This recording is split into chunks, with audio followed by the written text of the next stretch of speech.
The Young Man Who Wanted to Die. First episode. In a mean, miserable, $2 a week bedroom in a Chicago lodging house, a young man was calmly and deliberately preparing to kill himself. He possessed youth, health, affluence, and comeliness, and yet he was preparing to kill himself. Calmly and deliberately. In the shabby room of a shabby hovel.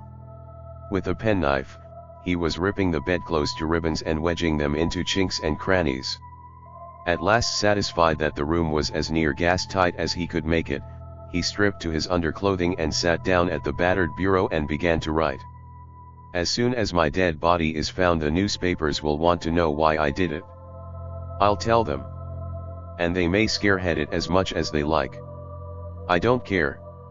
I've destroyed every clue to my identity, and though I am wealthy enough to be pointed to and stared at, there is not one in this vast city whom I know, not one who cares. Whether I am alive tomorrow morning, or dead. A love motive? Yes.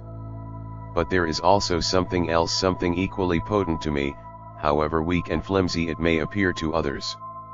I loved and do still love a girl whom I have known from childhood, but always there has been this thing that stood between us, and which is chiefly accountable for what I am about to do. It is not drink nor gambling, nor hereditary disease. It is a curiosity.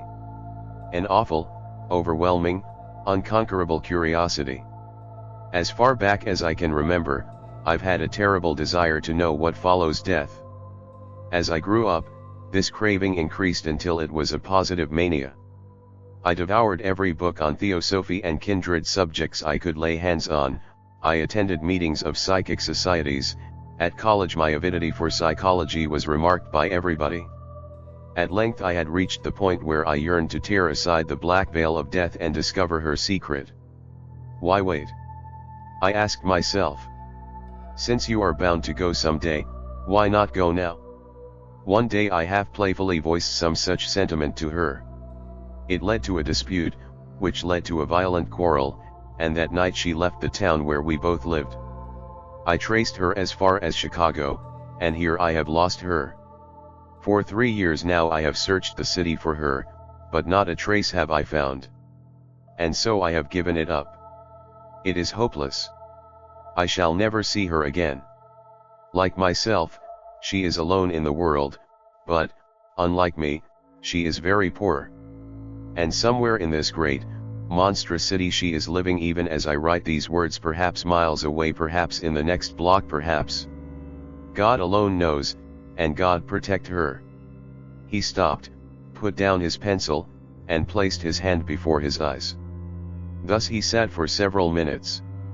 The yellow gas flames flickered weirdly at either side of the shoddy bureau, the clangor of a distant streetcar reached him faintly, a motor truck rumbled heavily in the street below, a bickering couple jawed and wrangled ceaselessly in the next room. After a while he picked up the pencil and went on. Well, anyway, I'm going to gratify that curiosity.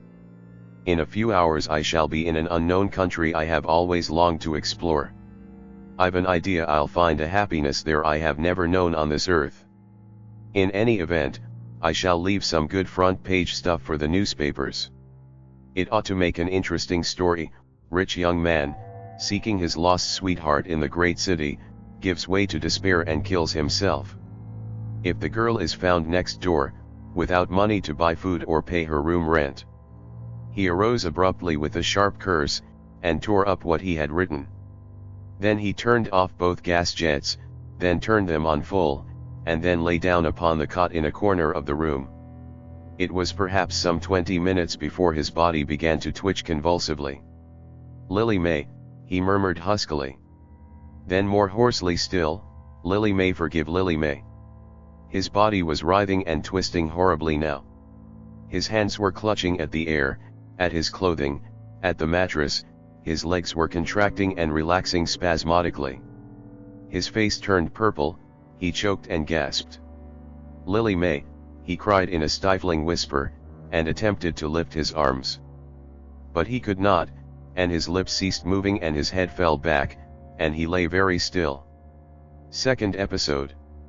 When the deadly gas fumes reached the youth on the cot, he turned over on his back, threw his arms out, and breathed long and deeply of the poisoned air. His head throbbed and pounded, his heart pumped madly, his eyes started from their sockets. Yet still he lay with outstretched arms, inhaling evenly and steadily. Then everything within him seemed to warp and become distorted and askew. His veins tied themselves in knots. His blood choked and clogged. An awful weight crushed and crunched his breast. But he set his teeth and clenched his fists, and continued to gulp in the murderous air.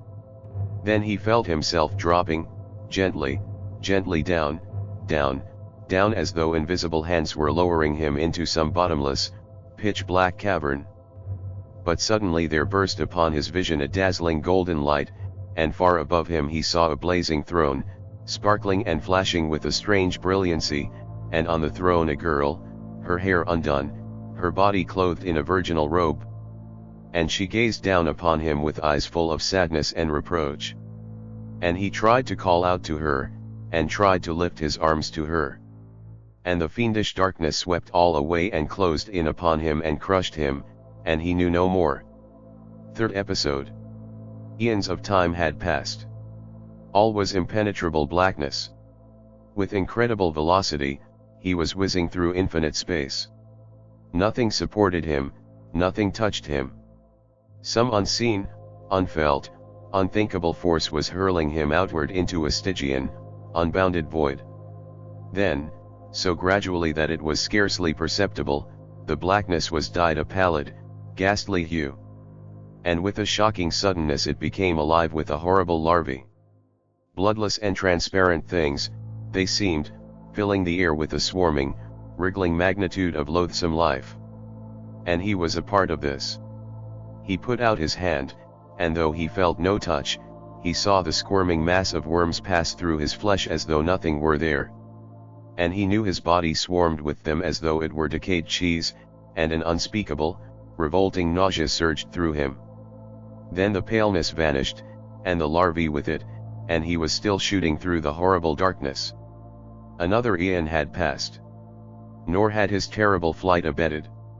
Outward, through unlighted infinitude, he swept untiringly. Unearthly sounds now filled the air, voices screaming in agony, cries and moans as of tortured souls, insane laughter and maniacal shrieks. Anon, with a howl and a hiss, some shrieking air dragon would roar past him.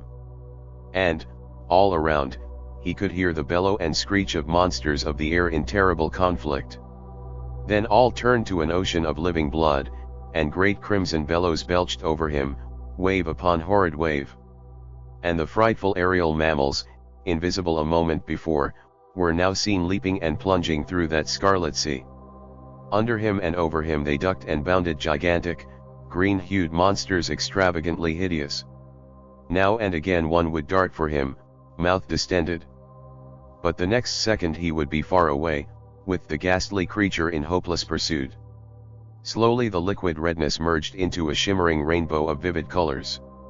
Yellow and green and purple and blue and orange, streaked the air with a prismatic glory, glittering and scintillating with a marvelous beauty.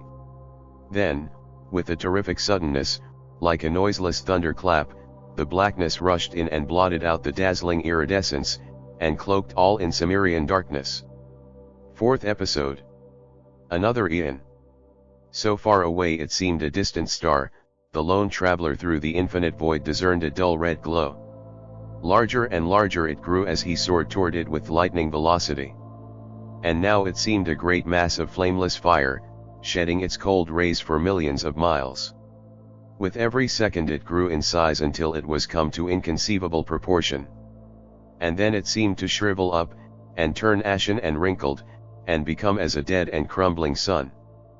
But suddenly the husk burst open, and the wayfarer described, dimly at first, what seemed the outermost rim of some gorgeous, primeval world. A while it was as though he were watching it from afar off, but he traversed thousands of leagues in as many seconds, and swiftly it took definite shape as he flew nearer and yet nearer. And then his journey through illimitable space was at an end, and he had alighted upon this unknown world, and was wandering through a dense jungle of some marvelous fungus that attained a wondrous height. Seemingly without his own volition, he at length found himself lying on a verdant mound overlooking a vast tropical morass that reached off on all sides into endless vista. And while he lay there he witnessed in that untracked wilderness a diabolical spectacle appalling as hell itself. Grisly, indescribable things, satyrs and ogres and demons and fiends appeared in countless numbers, and held orgies that were madness intensified. Now they were reveling and cavorting in wanton abandon, anon battling among themselves in murderous ferocity. After a time he viewed a sight still more horrible. Off to the right, he saw a monstrous snake's head, as huge as the body of a hippopotamus, rise up from the swamp and gaze on ravenously at the riotous revel. An instant later the licentious carousal was become wildest terror. The forest was alive with frightful reptiles, gigantic, stupendous things that passed the extent of all imagination. Down they swooped upon their terrified prey, their enormous, slippery bodies undulating in great writhing leaps. The horde of unearthly things, disorting in hellish debauchery a moment before, were swiftly swallowed up by the serpents. Left in possession of the swamp, they flopped about venomously for a time, demolishing and laying waste all about them. They then fell upon one another in unspeakable combat, wriggling and squirming slimily together, their repulsive, green-black lengths intertwined like enormous angleworms. And they killed and devoured each other, until at last there was left but one hideous, swollen monster. It leaped and dashed about, lashing its great tail furiously, tearing down giant trees as though they were weeds. And as the young man watched, the incredible thing seemed to swell larger and larger. And then he saw it stop suddenly in its Brobdingnagian gambol and rigidly poise its hideous head. And he looked straight into its horrifying eyes.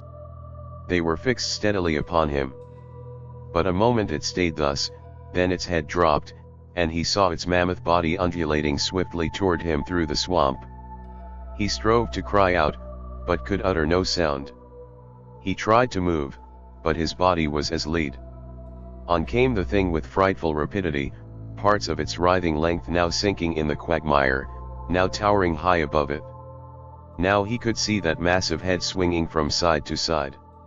Now only a dark, slimy greenish mass, describing an arch above the swamp, showed its location. Now it was close upon him. Its vast head swooped up a scant distance away. Its fulsome eyes blazed upon him with a furious fire. Its great drooping jaws swung open. They bristled with venomous fangs. The monster gathered itself in a dozen gigantic coils and leapt through the air. "God!" he shrieked. There, soothed a tender voice. "Don't excite yourself. You'll be all right presently. Just remain quiet, that's all." A cool hand was laid gently upon his brow. He looked up at the young nurse who sat beside his cot. Without saying a word, he stared for quite a long time at her face, until her cheeks were as crimson as the ribbon at her throat. When at length he spoke, he was half laughing, half sobbing, and the syntax of his utterance would scarcely have delighted a professor of English at Harvard University. "Well, I've been, girl," said he. "Got a round-trip ticket. But never again. What'd you run away for?" "Yep, I've had my fill, no more metaphysics. Phew. Such reptiles. Big as this room, some of 'em. I looked 3 years, and it ran me crazy. Ugh. Those snakes and lizards. Hired detectives, too, but it was no use. And I thought it was all sunshine and flowers and sweet music. You won't run away again, will you? Could you get me a little brandy, Lily May? I'm feeling a bit faint." Last episode. The young man made a mistake about the newspapers. 1 inch was all he got, tucked snugly between a patent medicine advertisement and the notice of a sheriff's sale. It read: "An unidentified youth attempted to take his life in a North Side rooming house last night by inhaling gas. The landlady smelled the odor of gas and called the police. Miss Lily May Kettering, a nurse at the National Emergency Hospital, who seems to know the young man, although refusing to divulge his identity, reports that he is on the road to recovery.